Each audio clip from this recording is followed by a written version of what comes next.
So my name is Carlos Walker, and this is Art and Hustle. And today we are with Miss Regina Jackson. How you doing, Miss Jackson? I'm very good. Thank you for having me. I appreciate it, Carlos. I appreciate your being here. It's an honor for me. So before we start, I want you to share a little bit about who you are and what you do. Okay. Again, I'm Regina Jackson. I retired from the Bell system in 1998. That was my first career. I started a real estate company, which I still have. In 1922, I took my company into Compass. So, Compass is now the largest real estate company by volume in the country, as well as the third largest in the world. And Compass has a Black CEO. Didn't know that when I took my company in there, didn't know that. But I still do that. And in 2019, I started a company called Race to Dinner with my neighbor and friend, Syra Rao. So those are my three careers. You've been blessed. I have. I Look, have. not that anybody else isn't blessed not to have all that, but you've been blessed to be able I have. to manage all of this. I'll put it that way. So before we go any deeper, share with me a little bit about race to race. I mean, race to dinner. Race to Dinner. Yes. Syra, who was a first generation Indian woman, Mhm. uh, ran for Congress against a long term Democrat, Diana DeGette, in 2018. Now, remember, Trump was elected in 2016, and Syra made her campaign all about racism. If we remember back to that time, Muslims were not being allowed in the country, and people from south of the border were being locked up. People were Mhm. being separated from their children, and they were all in cages. So Cyrus said, you know, Regina, if I have the privilege to run and I can change this, I have to do it. So she ran for Congress. I worked on her campaign, and her whole campaign was anti-racism. So every time Syra spoke at a community event or a political event, white women would line up around the corner to talk to her. And what they each wanted to say is, not me. I'm not racist. So I had a white woman friend in the neighborhood. Syra and I were neighbors. And she basically said the same thing. She said, Regina, I'm done with Syra. She hates white people. But if you can get her to go to lunch with me, so I go to Syra and I say, Syra, so and so. And she goes, I'm not doing that anymore. She said, Regina, I'm paying for breakfast, lunch, dinner, cocktails, and I'm paying a babysitter. She had two young children at the time. She said, and these white women aren't going to vote for me anyway. But if your friend wants to host a dinner at her house, invite white lady friends, and you do it with me, I'll do that. So we did that. Syra calls the first dinner White Women, the Broadway musical. So we had another one. And I said, Syra, I think we have a business opportunity. So we started Race to Dinner. We're going along our little merry way. And we get a call from Patty Ivins, who is the director in Hollywood. And she says, I've been following your work and I want to do a documentary. So Syra and I looked at each other and we go, yeah, sure. Next thing we know, Patty shows up with a full film crew. And that's how Deconstructing Karen came about. Patty came with the title herself. We didn't do that. But when things like that happen synchronistically, how they have happened to us, you know you're doing the right thing. You know you're on the right path. I So like to that's what say, happened. I like to say, God led y'all from every part of y'all's journey from conception of a thought or a conversation, her running for Congress, but with the thought in her mind of what she wanted to do. Yep. And being that you are the person you are a businesswoman. Yeah. You've Well, and you seen know, I'm a mother. I have two adult children. I have four grandchildren. You know, as Black people, we don't have the privilege of sitting out on the sidelines and hoping that someone changes things. We have to get down in the dirt and dirty and do the work. We have to change it ourselves. And what Yep. you were meant to do, I just like to, as you said, we all have purposes. And when Hmm. you find out what your purpose is, it's that you dive into and you trust God to get there. So Yeah. tell me a little bit about your book or about y'all's book. What is it, White Women? White women, everything you already know about your own racism and how to do better. And the reason why we titled that, because look, we are human beings. I Mm-hmm. know what I know. I know right from wrong. Well, guess what? White people do too. They know right from wrong. They do. And what Ooh. they do, especially white women are socialized to be nice, be quiet, stay in your place, don't cause any waves, and we will protect you. That's the trade-off, really. Mm-hmm. So they have been very good at doing that. You know, black women and Indian women, somebody who's not white, we don't have that luxury, you know. Um, we don't have the luxury of being silent, of being nice, of being quiet. And so we talk about it and we said, you know what? Let's write this book. Let's give white women a guidebook to changing their behavior so that all of us can exist in this world, because this is it. And if we can't all get along on this earth, save the planet from capitalism and the exploitation of white men, we're all going to die together, including them and their children. Now, listen, guns are the major killers of children in this country. Guns. And if you can't step up to say, you know what? No, I'm not okay with my children being killed by guns. You have a serious problem. You have a serious So problem. we need to keep having the conversations because they don't recognize the power that they have just by the color of their skin. And once you recognize your power, you can use it. It takes a minute to even recognize that you have power. Even for us as a group of people, we haven't even recognized ours yet. And I think, go ahead. go ahead. And we have more power than we even can even imagine. But because of a lot of brainwashing or a lot of programming, I use the word programming better. A lot of programming, it has made us see ourselves as weak or weaker vessels when we aren't. And go ahead. We're all programmed in this white supremacy system. Syra likes to say we all come out of the sausage factory and we are in fact sausages, okay? So all of us, you know, if it takes us all of our adult life to internalize the work and believe that we are good enough, then there's no white person who can tell me that they weren't raised as racists. I promise you. And that is one of the reasons why I want to talk to you because you have a plethora of knowledge, number one. But two, you've also seen a lot. You've been through a lot. And to have someone who have created a show that's based on just race itself and talking to white women, enlightening white women, that was profound to me. When I first seen it on Instagram, I was like, my mind was blown. I was like, hey, I need to get in touch with them. I DM'd y'all. Look, it's been a while. I know even right now, it's been a while since me and you've been talking. We've been talking quite a while now. But when I Yeah. first seen it, I was like, yo, I got to get in touch with them. They're doing the work.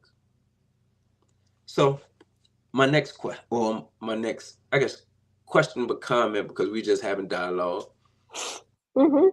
What is, because I know y'all done been city to city. Y'all, this has had actually gained a lot of press. Internationally too. Yeah. Yes. Because originally, did y'all start in Canada? We did. Our documentary first premiered in Toronto during Hot Docs in November of 19 22. Okay. Okay. No, that was, yeah, last year. Gosh. Hmm. Well, two And years our ago book because came it's out. 24. Yeah. Yeah. Yeah. Our book came out a little while after that. So, yes. And what's been real interesting, no one in the United States will touch it because, the United States, as racist as this country is, they don't want to hear about it. They don't want to talk about it. And I'm talking about even the black people who have shows. Okay. I think Dr. Rashad, what's his name? Oh, he is the only one, him and one other person, who have had us on their shows, and everybody else won't touch us with a 10-foot pole because we're talking about something that people don't want to talk about. To that point, I can Rashad attest Booker, to he had us on his show. I can attest to the it's like people are scared. They Hmm. feared to open their mouth. My book. I don't know if you ever got to truly see it. I'm gonna make sure I send you a personal copy. Uh, Wonderful. but I reversed the roles of white and black people. I've seen it. I've So seen it. I took Yes. white people from slavery all the way through Jim Crow up until our present moment. And because I am an artist, I was able to see, sitting in prison, I was seeing a thought. I finally done it, and God allowed me to be able to now share the book with people. And there's black people that I share this book with, and it's like they get scared, like they'll take off or they'll look at them like, oh. And then there's the ones who they love the book. But then there are white people that I've met, and most of them actually say, I've never thought of it that way. And I come to the realization of why. We like being who we are. I ask most women and men when I share the book, I say, have you ever thought about being a man? I asked the women, I asked the men, you ever thought about being a woman? And all of them said, well, most of them said no. And I Hmm. realized that because we like being who we are, we love our skin, what we do, we don't realize that you can come out of your mind and imagine being in somebody else's shoes. And from there is where you gain empathy, not sympathy, because that ain't something That's I right. want. I That's don't want right. your sympathy That's because your right. sympathy ain't gonna make you decide to step up Do the to the right plate, thing. do the Do right the thing. right thing. Yeah. But what Yeah. happens is your empathy will make you step up and do the right thing. And Yeah. when they look at it, I guess it's first one because hey, I guess it's a young black man, one with dreads, that's sharing the book. It's mind blowing to him. But then after we have a conversation, most people buy the book that I get to share it with, and it's been mind blowing. But I just realized the psychological, like y'all said, or like you said recently, all of us are programmed, Hmm. and it's how we now deprogram to reset so we can all do as you said earlier, live in this world together because otherwise we all gonna be up out of here and it's gonna be at the hands of some people who are mentally unstable. Yeah. Well, if your total focus is on money, how much money do you need? I always say, if I have the ability to go out and buy whatever I want, I don't need anything else. Really, I don't need anything else. And, I've been in my home now for 30 years. There's so much shit in here, it's ridiculous. My daughter says, Mom, you buy one more thing, I'm going to hurt you. So Hey, now I'm spending this part of my life trying to get rid of stuff. I think I heard somebody else say that same thing. They it took years purchasing stuff. Then in their latter years, they wanted to just give everything away. And Hmm. it comes from wisdom, just being in life. And if you don't mind me asking, you were born in the 50s, I think? I was born in 1950. 1950. So you know what Jim Crow looked like. I know what it looked like. You, To me, that's what I remember. Everything was black and white. We didn't even have that many Asian people or Mexican people. It was black and white. You were either black or you were white. and everything was segregated, everything was separated. Now, I spent my life as a child in the military. My stepfather was in the military. So we moved from base to base. So we didn't have that kind of segregation on the Mhm. base, but what we did have was segregation, a social. You know, the enlisted men didn't fraternize with the what do you call them? You know, it was officers, enlisted, and NCOs. You know, nobody fraternized with the other group. So that was a different kind of social stratus, but it wasn't based on race. It was based on what your father career path was. So your even though you grew up in Jim Crow, you didn't get to feel the social structure or the systematic system that was put in place that made it racism. But I read about it every week Mm. in Jet and Ebony.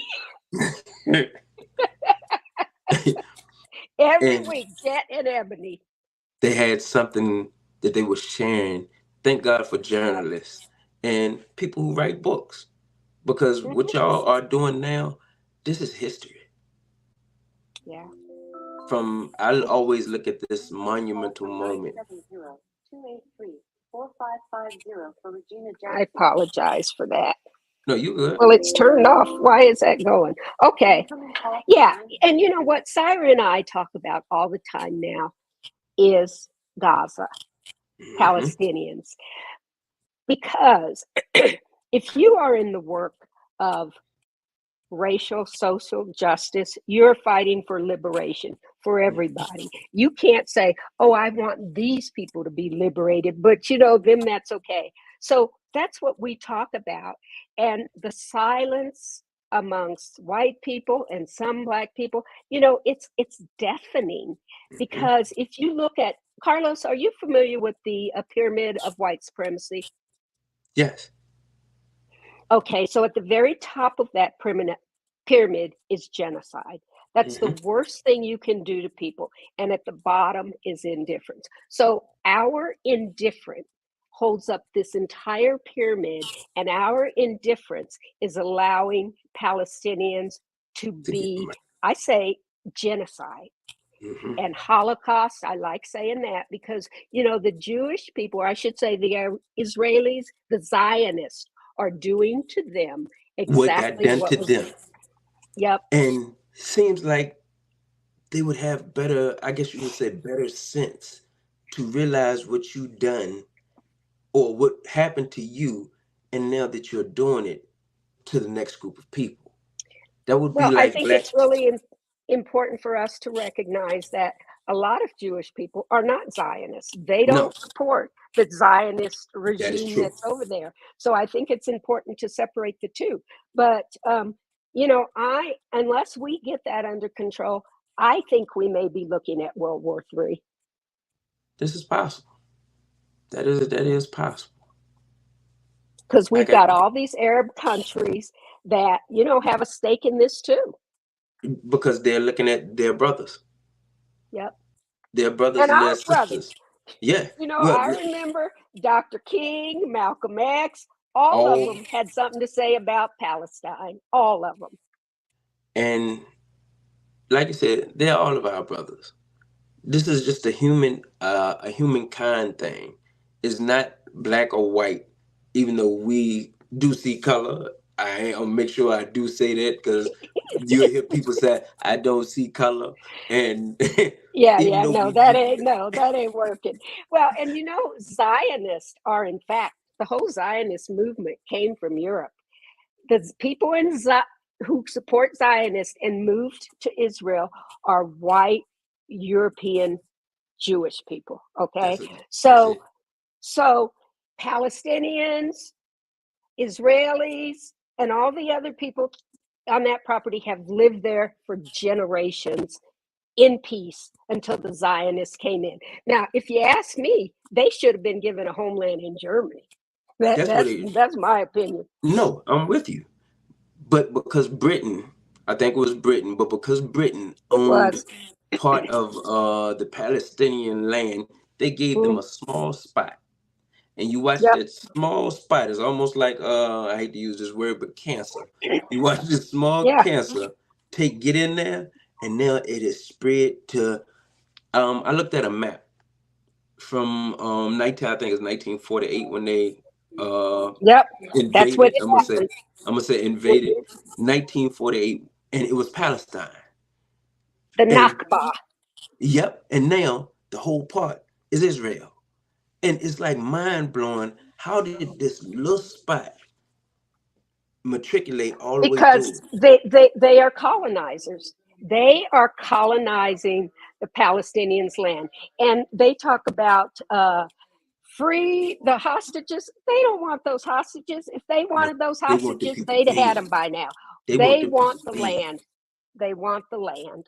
And it's just mind blowing when you actually look deep down into it, because you can see how America has its hands in it. America has, for the last, well, since that became Israel, been supporting Israel the whole entire time. Right now, we are still sending money every year over there. But Well, what were you, Americans, we don't have universal health care. Guess who does? Israel? Israelis. We don't have free education. Guess who does? Israel. Israelis. And I remember, I'm old enough to remember Dwight D. Eisenhower when he was president. You know, he was a war general. He told us, beware the military industrialized complex. And that is what has taken over the military. So, what we export in the US is war, weapons, and Hollywood. That's it. Those are the only things we exploit. Even Export, to sorry. our police officers, they're militarized. Yep, yep. So Well, let's what? jump back in Go ahead. back into your book, Okay. because me and you'll be on this subject for a while. So Yeah. So the book was written as a guide to say to white people, white women, these are the things, white people, anybody could read it. These are the things you do that harm us. This is how you do it. And this is how you need to stop doing it. So, what's happening, how it impacts us, and what you need to do to stop doing it. mm, how And has we this have, book? white women at work. I think that was the most chapter. People trying to pretend like you report to them. I remember when I was in the Bell system, my manager, I was a first level manager. My second level manager retired. They brought in a woman from Iowa. And at that time, I was on the board of the YWCA. And it Okay. met downtown. So I went to my board meeting. I came in and she says, "Well, where were you?" And I said, at my board meeting, Kathy, our receptionist, she knew it was a monthly meeting. She says to me, "Well, when you're not here, I need to know where you are." And I said, "Do you mean when I'm not in the office or when I'm not in my desk?" And she said, "Yes." And I'm like to myself, that ain't happening. So I go in to talk to the vice president, my executive vice president, who at that time was the first Black officer at US West. So I go in to talk to Bruce, and he says, "Regina, I have a job opportunity.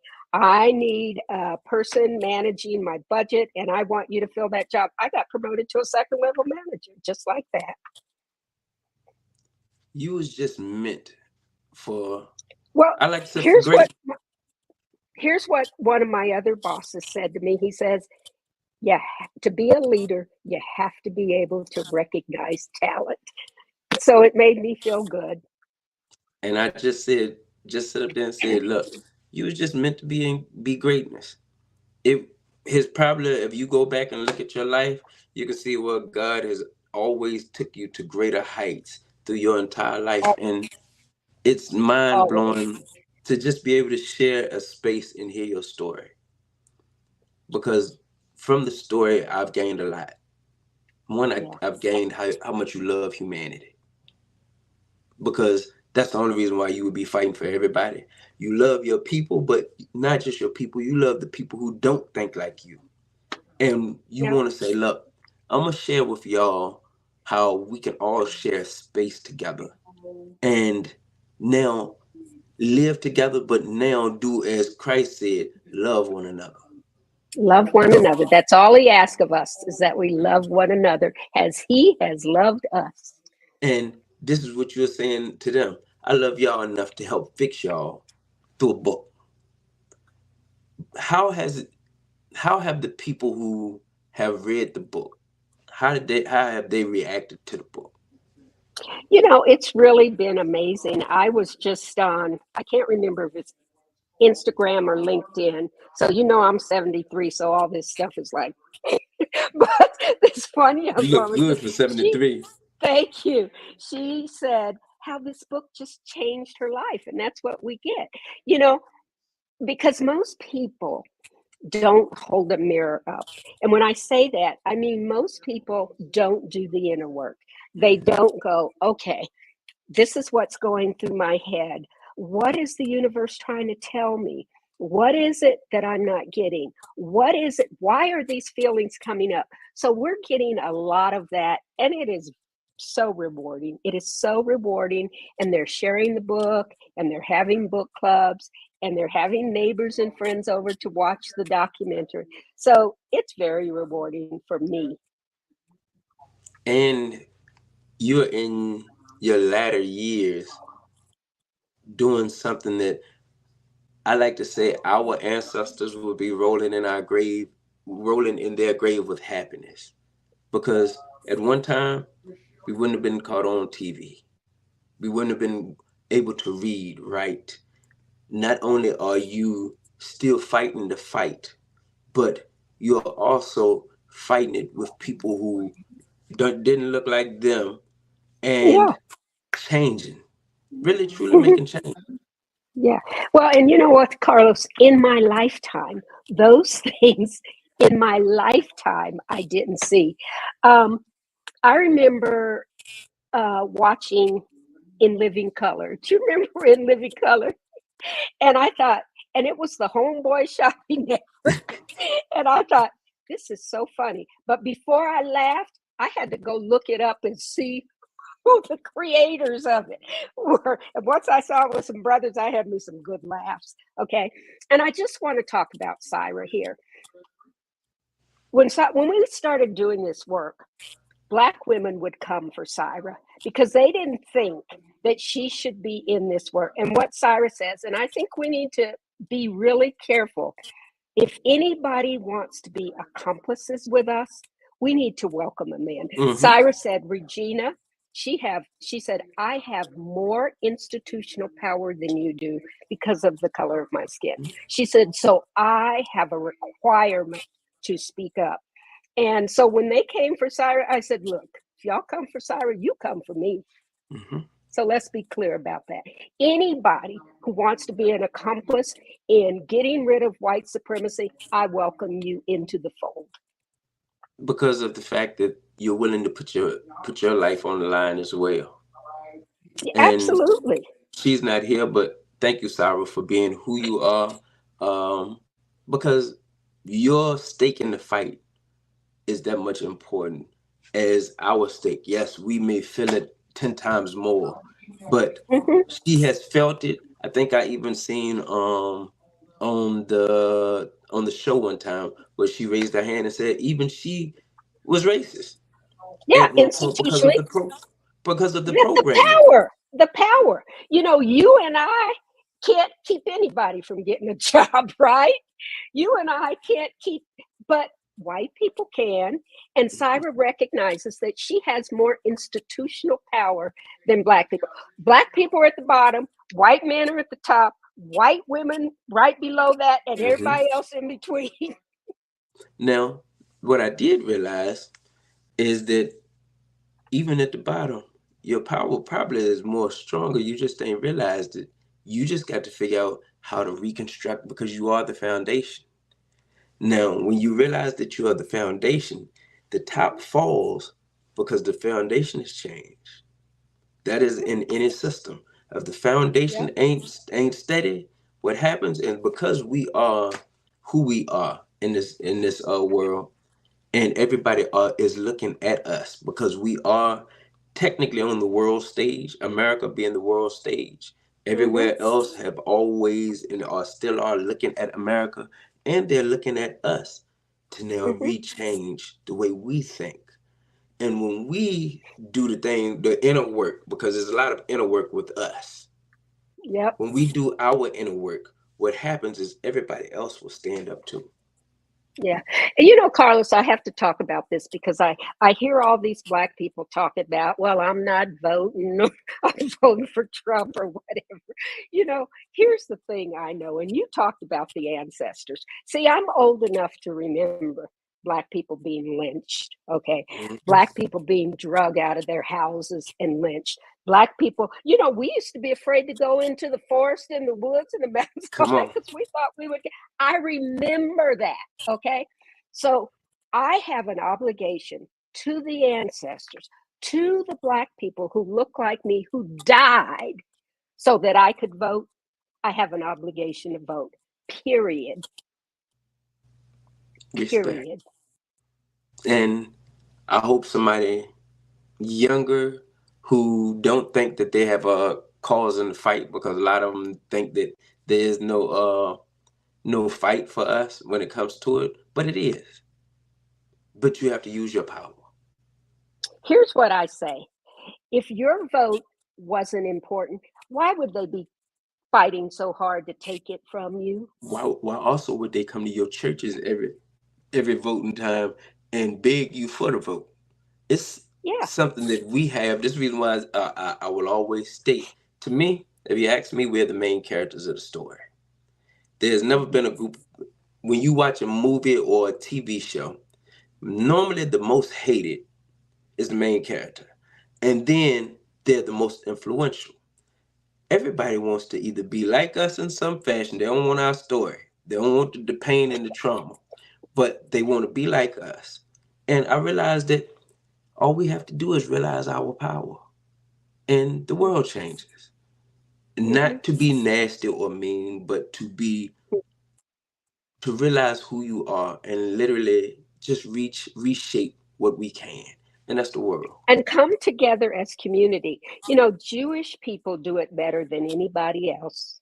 I mean, they do. They come together as community. And I don't know why we can't do that, why we can't trust each other, why we can't say, you know, and I invest in black businesses all the time now. Most of them, you know, I don't get any return, but that's what I believe. I I believe really that I am here to help you. What I realized is this right here. We are doing it more now than we have ever done it. And it was probably because we never realized how important it was. But when Donald Trump became president, and we, the younger generation, felt the hate that y'all felt growing up, we started wanting to buy black. We wanted to start pouring back in. At one point, no. To me, and I was incarcerated for 13 years. So while everybody was out here, I was on the sidelines watching. And what I learned, especially now, because I do work at a store called Community Love Hub. Oh, I Uh, love it.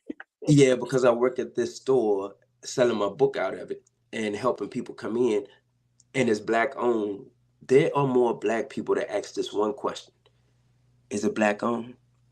And I realized that we literally want to support us We now. do. We We do. just didn't know that it needed to be done in the fashion that it needed to be done. And right now, like, I created a video, make sure I send this to you later. I did a video going around the National Harbor here in Maryland. And I walk around to every store and I say, black owned, in a whisper. But that's because our dollars, according to the polls, it says Billions, 6 hours. billions. No, we have It trillions stayed of in our dollars. community for 6 hours. 6 hours. But Mhm, we are the biggest commodity of America. Over, mhm. I just heard a recent poll, but I know it was $1.7 trillion is spent a year By the black community. by the black community, but we don't have $1 billion in the bank account. Yeah. And one of my main goals is to figure out how we can create $1 billion in a year to work on our community. But that's another subject. The last question that I am going to ask you: what do you want to see your work do? Because you're already historical, but what do you want to see this become? I want us to come together as human beings and understand that we are all in this together. You know, if we destroy the earth, nobody gets out alive.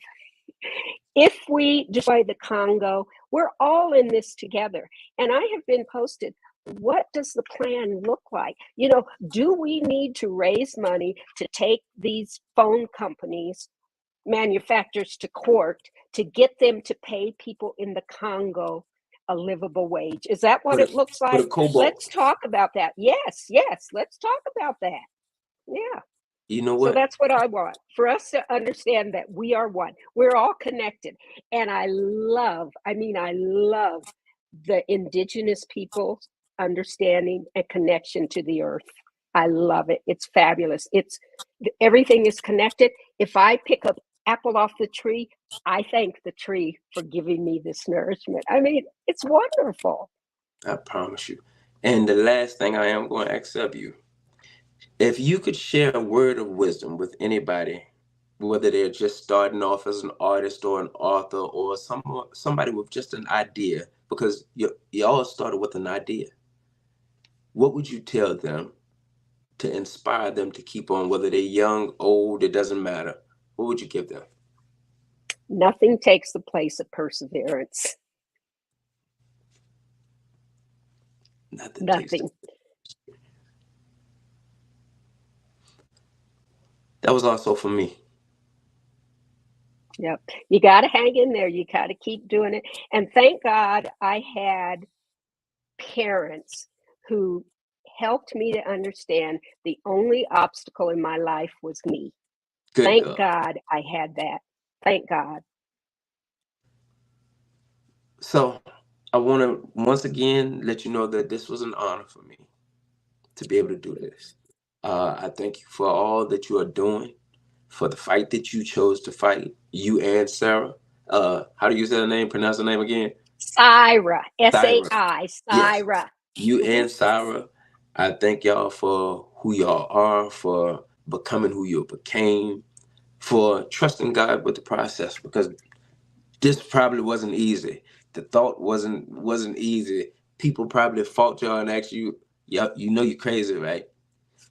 But the perseverance, but the perseverance of doing this, it is paid off and it's paying off every time you get to hear somebody tell you thank you. And those white women say, "I didn't know that I was dealing with this, but it's you who helped me fight this fight."